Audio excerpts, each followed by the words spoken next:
rei Luís XV assustado e ofegante. Maldito trovão, pensou. Cansado depois de mais uma noite de festa, esborne e luxo, no seu grandioso palácio. O monarca francês amaldiçoava o barulho da tempestade. Não que fosse um sacrifício passar a noite ali. Na verdade, o rei tinha como seu quarto um vasto e aconchegante cômodo, o seu preferido.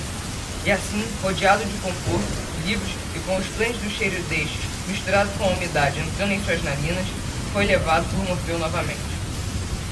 Na mesma noite chuvosa, cercado de papéis e livros, dois grandes pensadores iluministas, o matemático Jean D'Alembert e o filósofo Denis Diderot, como era de costume, mantinham uma árdua discussão.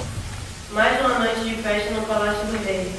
E a França ainda continua nesta miséria, neste atraso político, econômico e social. Temos que alertar o povo e libertá-lo das legiões ignorantes por meio da razão. Precisamos continuar escrevendo, Jean. Vamos pedir ajuda a todos que conhecemos, pensadores, cientistas e médicos. Sim, temos que reunir o máximo de artigos que pudermos. Podemos dividir os assuntos em várias áreas de conhecimento. Notei que nossas ideias estão interessando cada vez mais as pessoas.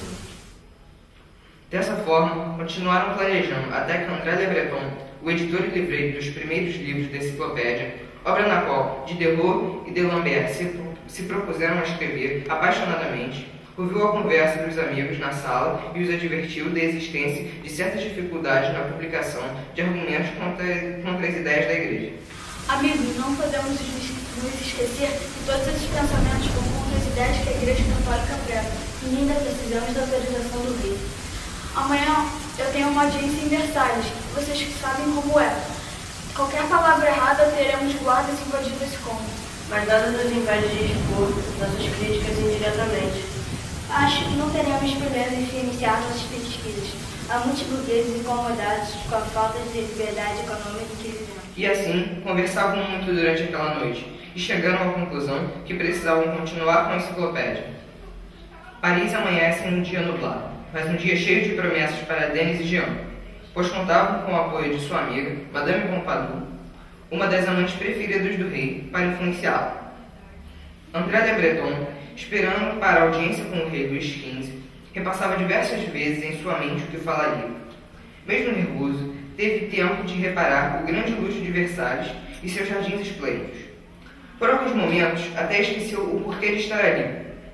Finalmente, uma voz lhe desperta a mente e anuncia que chegara a sua vez. Vossa Majestade, que tenha uma ilustre tarde. Vim aqui humildemente para pedir-lhe permissão para continuar publicando nossa obra literária, a enciclopédia. Eu permito, mas desde que essa obra traga prestígio à França no estrangeiro. Mas com uma condição: meus censores devem revisá-la antes de sua publicação. Satisfeito com sua decisão diplomática, rapidamente encerrou a conversa com o editor. Contudo, o rei, que já tinha consciência das preocupações do bispo Boyer a respeito dessas publicações, não deixava de pensar nas palavras desesperadas do mesmo em uma audiência anterior. Devo advertir, Sua Majestade, que a França sofre uma terrível ameaça. Esses escritores fomentam ideias de incredulidade, irreligiosidade e rebeldia na população. Majestade, eles creem que nenhum homem recebeu da natureza o direito de mandar nos demais. Mesmo assim, o rei manteve sua decisão, certo de que seus censores o informariam de ideias tão absurdas, e dirigiu-se para a caçada, uma de suas atividades preferidas. O bispo Boyer, incomodado, fazia tempo com aquelas ideias iluministas que não cessavam de lhe chegar aos ouvidos, mandava chamar Charlie Anquier, um fiel censor da igreja nomeado pelo rei, e ordena que espione os encontros dos escritores sem perder nenhuma palavra. Vossa Reverendíssima, pode ficar tranquilo, que eu servirei até as últimas consequências e farei o que for preciso. Charlie era um jesuíta e já havia passado por alguns combates que lhe renderam uma marca. Mancava de uma perna em consequência de um tiro. Contava com uma vantagem. Ainda não conhecia os escritores pessoalmente, por isso poderia fingir ser outra pessoa.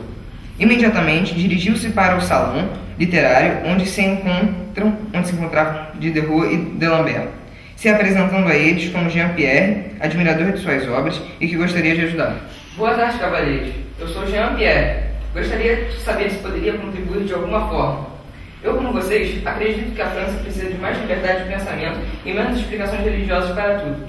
Concordo com você. Precisamos acabar com a ignorância da superstição e do absolutismo, entrando assim definitivamente no século das luzes. Lambert, um pouco desconfiado, olhava atentamente a figura de Jean-Pierre.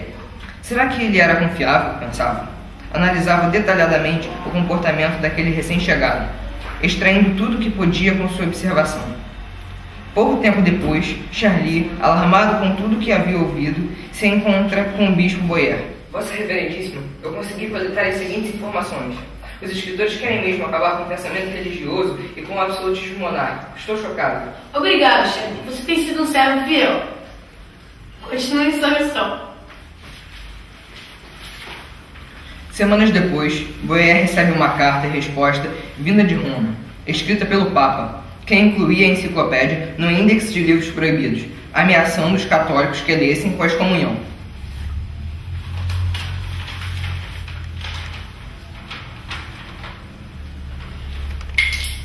Devo contar ao rei imediatamente e pedir a proibição dessa enciclopédia.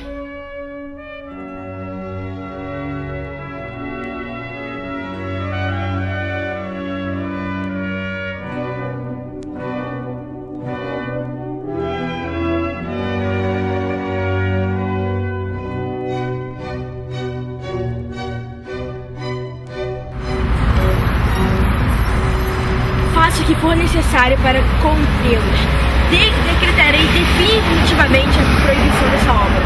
Charlie, obstinado em cumprir sua missão, obcecado pelo seu dever moral de combater o mal, infiltrou-se fácil pelos jardins. Estava seguindo também o bispo, e ao ouvir toda a conversa, não esperou nenhuma ordem. Saiu com rapidez dali e foi direto à editora fazer a primeira coisa que lhe veio à cabeça. No dia seguinte, Paris acorda com um clima melancólico pairando no ar.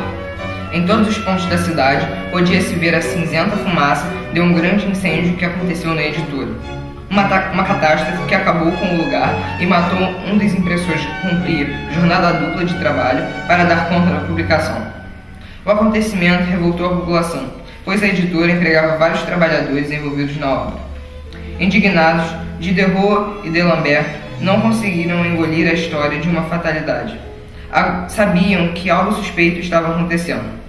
Temiam por sua integridade física e liberdade, pois a enciclopédia era uma publicação ousada que ameaçava os poderosos. Porém, um fato confortava eles. Ainda bem que não perdemos todo o nosso trabalho com o incêndio. Eu tinha enviado uma cópia para Le Breton. Denis, preciso lhe dizer que apesar do discurso início de Jean-Pierre, eu analisei bem o seu comportamento. Sempre que você não estava olhando, ele parecia muito perturbado com tudo que ouvia ou lia. Será que fomos enganados? Saíram de lá às pressas em busca de André Le Breton, pois queriam checar com um amigo se ele sabia de alguma coisa. Aquele incêndio não parecia nada acidental. Depois de muita procura, descobriram que ele estava escondido nos arredores de Paris. Le Breton, muito assustado, contou o que havia visto. Ontem, ao sair tarde da editora, vi um homem suspeito, encapuzado, mancando com uma perna e segurando uma tocha. E por que não nos avisou? Porque ele também me viu e tive que fugir. Essa descrição corresponde a Jean-Pierre, que até então era só uma implicância minha. Os amigos tinham certeza de que o incêndio tinha sido criminoso e que seu autor teria sido Jean-Pierre, mas não sabiam ao certo se fora amante do rei, da igreja ou de ambos. O que faremos agora? Denunciamos? Esse não é o melhor momento. Precisamos de ajuda profissional. Amigos, não vamos desistir. Continuaremos na clandestinidade. Eu conheço várias pessoas que podem nos ajudar. Saíram os três à procura de um lugar que não chamasse atenção para tentarem recomeçar o trabalho. Nos jardins do Palácio Real, as notícias chegaram rapidamente aos ouvidos do rei. Bispo Boyer já estava lá, contando os últimos acontecimentos. Foi por seu intermédio esse incêndio? Não tive nada a ver com o acontecido, Vossa Majestade. Depois de alguns dias, André, Jean e Denis se encontraram com Claude Dubois, detetive amigo de D'Alembert, em uma casa bem simples, com paredes verdes desgastadas e uma porta de madeira defeituosa. O detetive Claude Dubois nem teve chance de resolver o crime. Em Paris, às margens do Sena, o cadáver de Charlie Anquier, censor do rei, foi encontrado, aparentemente afogado. Diderot e D'Alembert reconhecem na figura macilenta do cadáver de Jean-Pierre, o falso admirador que tinha se infiltrado em seus salões literários. Você estava certo, Jean. Não sei como me deixei enganar tão facilmente. Será que ainda podemos fazer alguma coisa? Não temos nada o que fazer, Billy. Nunca conseguiremos provar alguma conspiração com esse monarca absolutista no poder. Em uma carruagem, já chegando na fronteira da Espanha, o bispo Boyer desembarca discretamente em uma estalagem modesta, procurando refúgio. Não queria ser visto e nem reconhecido por ninguém.